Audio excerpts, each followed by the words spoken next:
रास्ता है, लेकिन ये कितनी बुरी सतह है।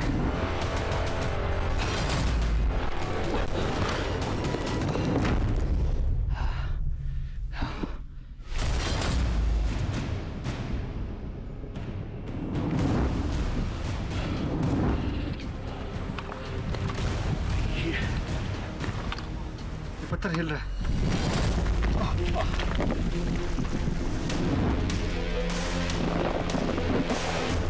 पैर आपके बिल्कुल बेजान से हो जाते हैं और ये वजह कि पैरों को सीधा रख पाना भी मेरे लिए मुश्किल हो रहा है।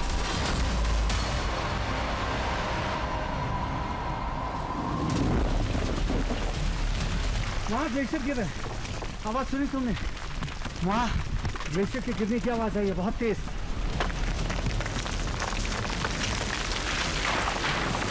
ग्लेशियर की फटने की आवाज है और ये अगर यहाँ हो रहा है तो ये कभी भी नीचे धस सकते हैं। निकलो जल्दी, निकलो जल्दी, निकलो।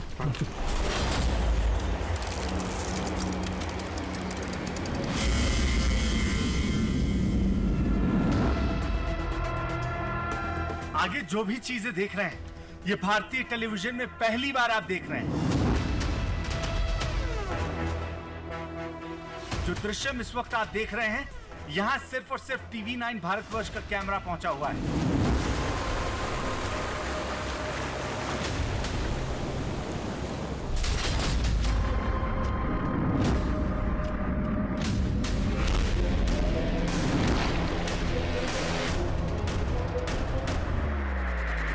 इस रास्ते पर सिर्फ सबसे बड़े भाई यानी युधिष्ठिर और उनका श्वान जा पाया था।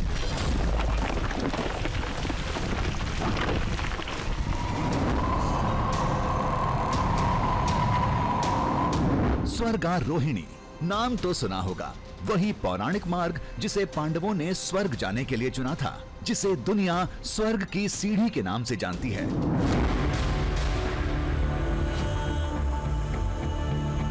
अब आप कहेंगे इसमें नया क्या है? ये तो कई बार दिखाया जा चुका है, टीवी चैनलों पर, इंटरनेट पर, कई ब्लॉगर्स के यूट्यूब चैनल पर चल चल कर इसका टेप घिस चुका है। तो सुनिए, स्वर्गारोहिणी और स्वर्ग की सीढ़ी के नाम पर आपने अभी तक जो कुछ भी देखा पढ़ा वो सब अधूरा था। अगर आप YouTube से सर्च करोगे या और गूगल वगैरह से सर्च करोगे तो आपको दूर से ये वीडियो मिल सकता है।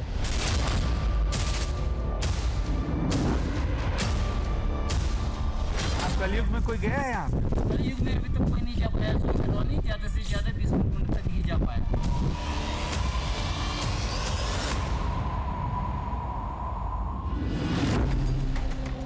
अब सवाल ये खड़ा होता है कि अब तक जो देखा वो क्या था और आज हम क्या दिखाने जा रहे हैं। आपने अभी तक स्वर्ग की सीढ़ी के नाम पर केवल स्वर्गारोहिणी ग्लेशियर की दूर की तस्वीरें देखी हैं, महज कुछ चोटियों को निहारा है।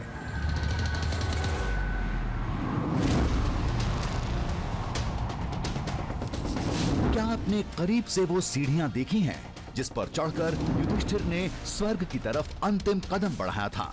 ये देखो, स्वर्ग की पहली सीढ़ी मेरे ठीक पीछे। वो जगह देखी है जहां युधिष्ठिर को स्वर्ग ले जाने के लिए इंद्र का विमान उतरा था? यही वो जगह है जहां पर रथ आकर रुका था, जिस पर युधिष्ठिर चढ़े और सीधा स्वर्ग के लिए चले गए थे। सहदेव, नकुल, अर्जुन और भीम की समाधि के अवशेष देखे हैं जो आज भी हिमालय के तंग दर्रों में पड़े हैं। यही है पांडवों के भाई नकुल के समाधि स्थल। ये जो शिला आपको नजर आ रही है, दरअसल ये भीम के गदा के प्रतीक मानी जाती है।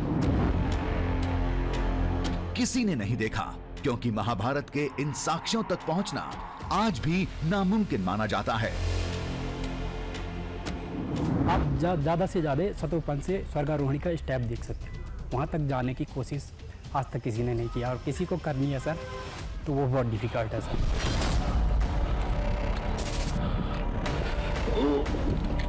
इधर उधर भटक जाएगा तो फिर यहाँ चिल्लाने से भी जो है कोई किसी को सुनाई नहीं दे पाता।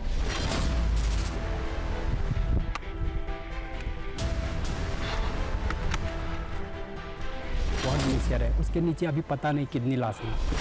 सबसे खतरनाक यही है कि आपको ग्लेशियर के इस रास्ते से होकर आना है।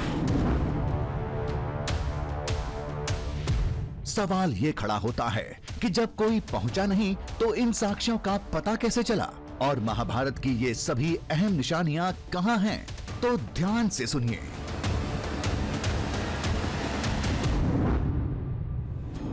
आज तक स्वर्गारोहिणी का सफर इसी नक्शे के रास्ते पर होता रहा है, जो उत्तराखंड के माणा गांव से शुरू होकर वसुधारा, लक्ष्मीवन, सहस्त्रधारा, चक्रतीर्थ होते हुए सतोपंथ झील तक पहुंचता है। सतोपंथ पर भीम ने देह त्यागा, फिर युधिष्ठिर स्वान के साथ स्वर्ग के रास्ते आगे बढ़ गए।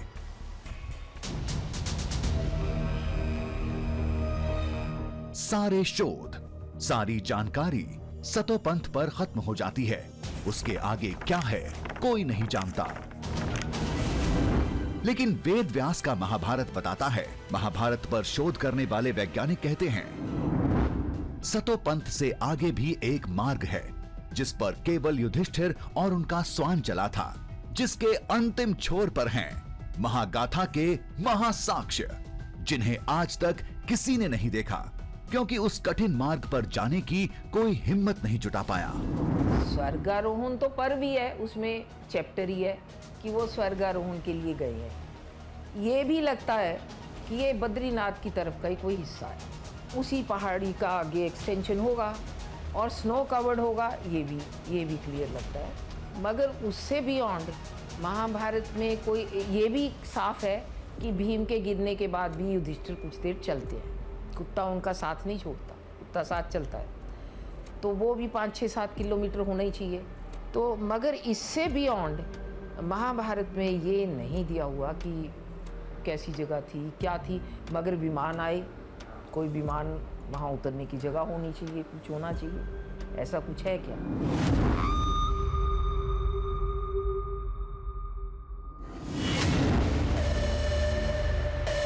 तो तैयार हो जाइए एक नए इतिहास को अपनी आंखों के सामने बनते देखने के लिए।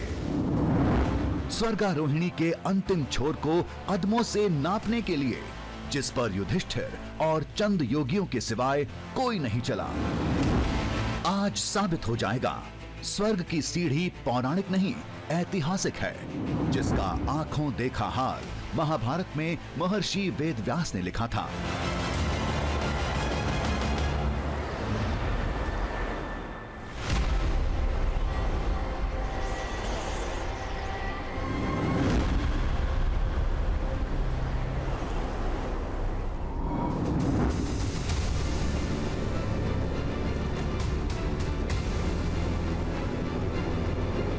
सतोपंथ से आगे क्या है? वो रास्ता कैसा है जिस पर युधिष्ठिर अकेले चले थे?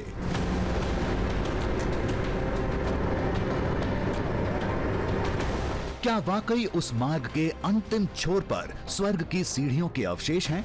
हमने तय कर लिया था महाभारत के इस नए अध्याय को अपनी मेहनत और हिम्मत की कलम से जरूर लिखेंगे।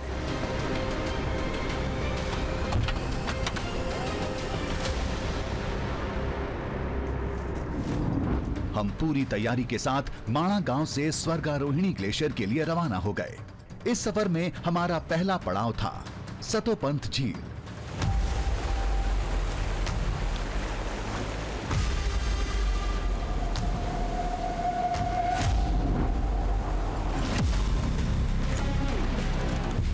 माणा से सतोपंथ का सफर पहले भी कई लोगों ने तय किया है, फिर भी इस राह पर कुछ ऐसे साक्ष्य हैं जो अभी तक अनदेखे हैं। आज वो सभी दुनिया के सामने होंगे।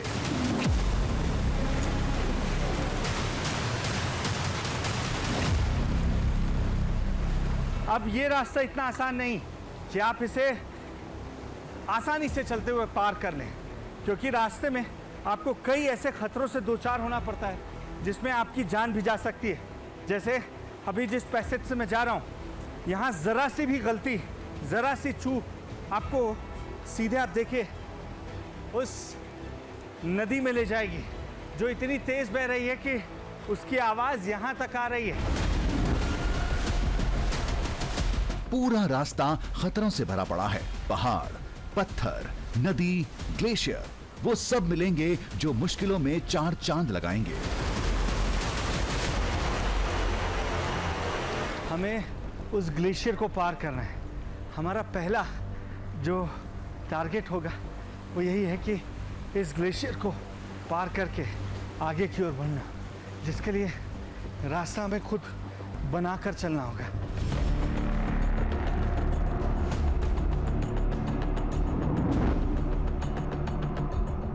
दावे के मुताबिक 5000 साल पहले पांडव इन्हीं खतरों का सामना करके स्वर्गारोहिणी के लिए गए थे। एक एक करके द्रौपदी समेत 4 भाइयों की मृत्यु हो गई। केवल युधिष्ठिर और स्वान ही बचे थे।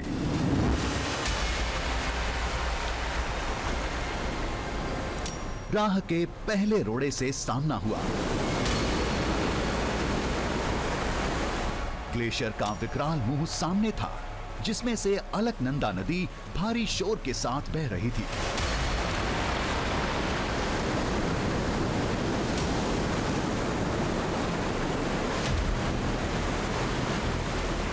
ये पहली परीक्षा, पहला पड़ाव ही इतना मुश्किल है जो ये बताने के लिए काफी है कि क्यों लोग इस रास्ते से जाने से बचते रहे हैं, क्यों स्वर्ग की सीढ़ी तक पहुंचना किसी के लिए भी इतना आसान नहीं है। आप इस तेज बहती नदी की आवाज सुन सकते हैं जो किसी को भी यहाँ खड़े रहने पर डराती है। और यकीन मानिए, मैं पलटकर देखने से भी बच रहा हूँ, क्योंकि अगर मैं पलटकर देखता हूँ तो मेरे भीतर एक डर पैदा हो रहा है। वो इसलिए क्योंकि इस नदी को पार करने की सोचना तो दूर, इसके पास खड़े होना भी बहुत मुश्किल है। नदी पार करना नामुमकिन था। अब एक ही रास्ता था, ग्लेशियर पर चलकर जाना होगा।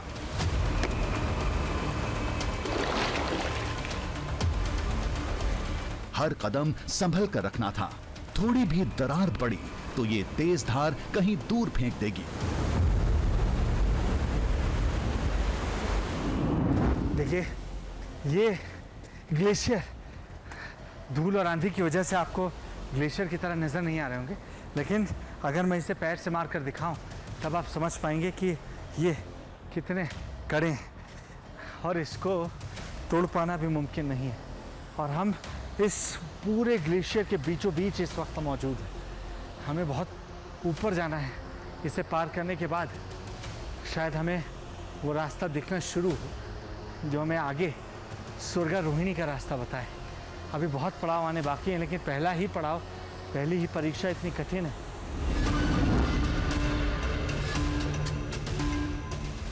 सैकड़ों साल गुजर गए, लेकिन ये रास्ता आज भी बहुत कठिन है।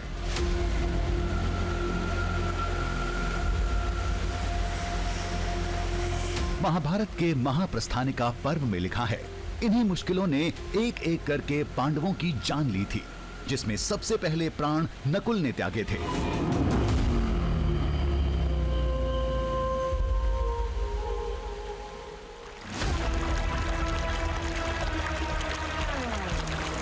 ये लक्ष्मी वन है।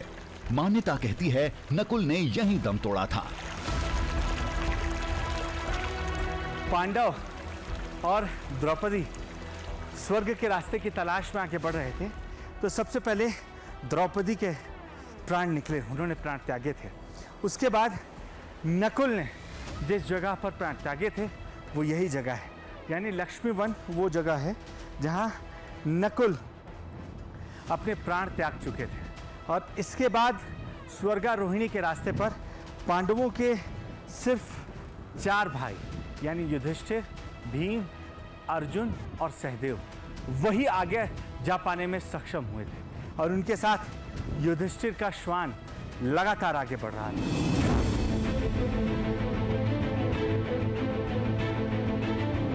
यहाँ का कोना कोना हरियाली से भरा था।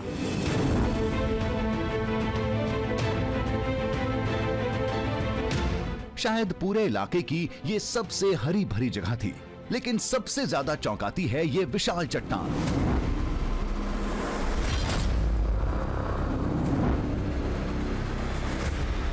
ये कुछ और नहीं, दावे के मुताबिक नकुल की समाधि है, जिसे युधिष्ठिर ने अपने हाथों से तराशा था। ये शिला किसी और ने नहीं बल्कि नकुल के देह त्यागने के बाद जो पांडवों के 4 भाई बचे उनके द्वारा स्थापित की गई है। दरअसल ये नकुल के समाधि स्थल के तौर पर जाना जाता है। जब नकुल ने प्राण त्याग दिए थे उसके बाद भाइयों द्वारा अंतिम संस्कार कर ये एक समाधि स्थल के रूप में यहाँ स्थापित किया गया है।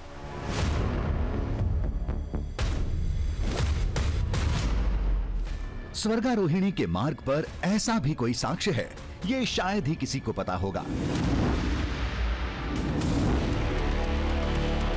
उससे आगे बढ़े तो गधे के आकार की एक लंबी चौड़ी चट्टान दिखी। इसे भीम की गदा का प्रतीक माना जाता है। कहते हैं महाबलशाली ने अपना प्रिय शस्त्र यहीं त्यागा था।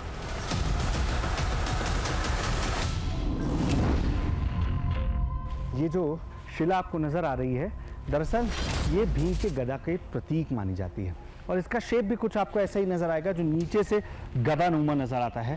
थोड़ा सा गोल, पूरा गोल नहीं आप कह सकते हैं, समय के साथ शायद इसमें परिवर्तन आया हो, लेकिन आज भी लोगों का ये मानना है कि ये कुछ और नहीं है।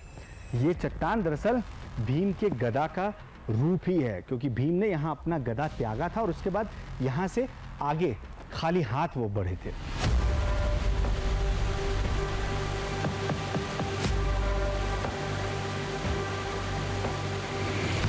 ये मार्ग तो आज भी अद्भुत है। न जाने कितनी अनदेखी निशानियां पड़ी हैं, आगे और भी हो सकती हैं।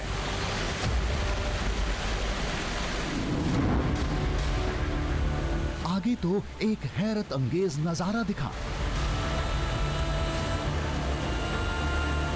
सामने विशाल पर्वत खंड था। सैकड़ों फीट की ऊंचाई से पानी की कई धाराएं फूट रही थीं। इस जगह को सहस्त्रधारा कहते हैं।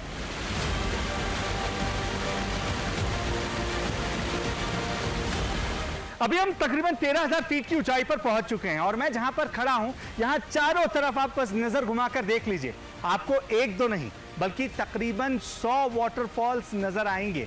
ये नीलकंठ माउंटेन की तलहटी पर हम खड़े हैं, नीलकंठ पीक जिसे कहा जाता है, और यहां ग्लेशियर के पिघलने की वजह से लगातार झरने ही नजर आते हैं। कुछ लोग तो कहते हैं कि ये दरअसल पानी के पहाड़ हैं। वो इसलिए क्योंकि यहाँ सिर्फ पानी का राज देखने को मिलता है। जैसे जैसे धूप बढ़ती जाएगी वैसे वैसे पानी का बहाव बढ़ता जाएगा। वजह साफ है कि ऊपर ग्लेशियर के पिघलने की वजह से यहाँ वाटरफॉल्स की संख्या और ज्यादा बढ़ जाती है।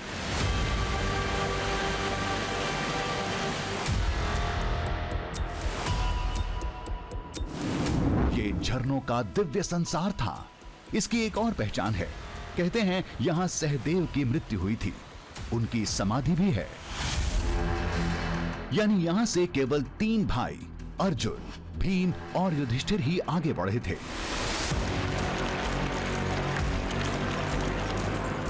मतलब सतोपंथ अब बहुत दूर नहीं। वहीं एक बाबा मिले जो सतोपंथ से माणा वापस जा रहे थे। हमने अपनी मंशा जताई तो नाराज हो गए। वापस लौटने की नसीहत देने लगे। कलयुग में कोई गया है यहाँ? कलयुग में अभी तक कोई नहीं जा पाया। स्वर्गारोहणी ज्यादा से ज्यादा 20 कुंड तक नहीं जा पाया। उसके पहले जो है कोई जाने को कोई चेष्टा भी ना करे, क्योंकि जो है ग्लेशियर जो है, बर्फ जो है, खड़ी बर्फ है, उसके ऊपर में पैर रखने की जगह नहीं है, तो ऊपर आप चढ़ोगे कैसे? इधर उधर भटक जाएगा तो फिर यहाँ चिल्लाने से भी जो है कोई किसी को सुनाई नहीं दे पाता। नसीहतों को ध्यान में रखकर आगे बढ़े। एक ही मकसद था, हर हाल में सतोपंथ झील से आगे जाना था। युधिष्ठिर के आखिरी पथ पर चलना था। स्वर्गारोहिणी ग्लेशियर में प्रवेश करके स्वर्ग की सीढ़ी को एकदम करीब से देखना था। सीढ़ियों के अवशेष आज भी हैं। बाबा ने भी यही बताया था।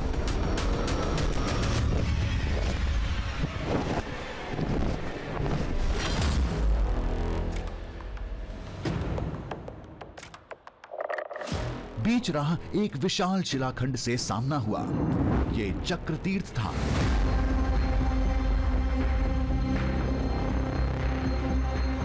जहां युधिष्ठिर के साथ भीम और अर्जुन पहुंचे थे, लेकिन आगे केवल 2 जन ही बढ़ पाए। अर्जुन का साथ यहीं छूट गया।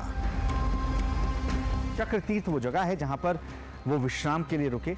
कुछ समय उन्होंने यहाँ पर वक्त भी गुजारा, लेकिन यहाँ वक्त गुजारने के बाद आगे का रास्ता सिर्फ भीम और युधिष्ठिर के साथ उनका श्वान ही तय कर पाया था, क्योंकि अर्जुन ने इसी जगह पर जहां ये शिला रखी हुई है अपने प्राण त्याग दिए थे।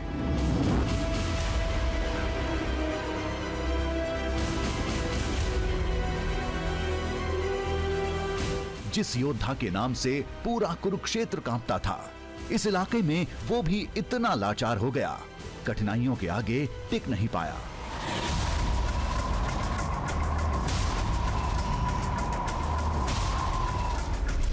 इस सफर में भले युधिष्ठिर का भाइयों से साथ छूट गया, लेकिन स्वान ने अंतिम समय तक साथ निभाया, जिसे लेकर ग्रंथों में अलग अलग बातें लिखी हैं।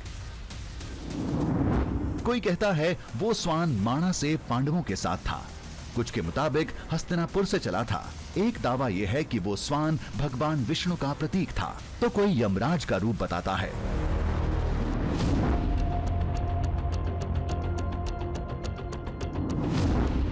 कुछ देर बाद हम सतोपंथ झील पर थे, जहां भीम ने आखिरी सांस ली थी।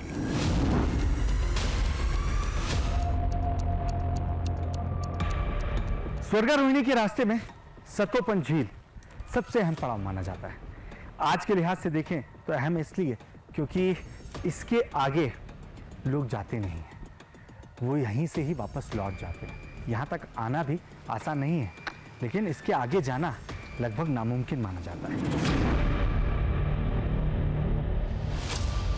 आम लोगों के लिए स्वर्गारोहिणी की यात्रा यहीं खत्म हो जाती है, लेकिन वैज्ञानिक शोध और ग्रंथ दोनों बताते हैं युधिष्ठिर इससे आगे गए थे।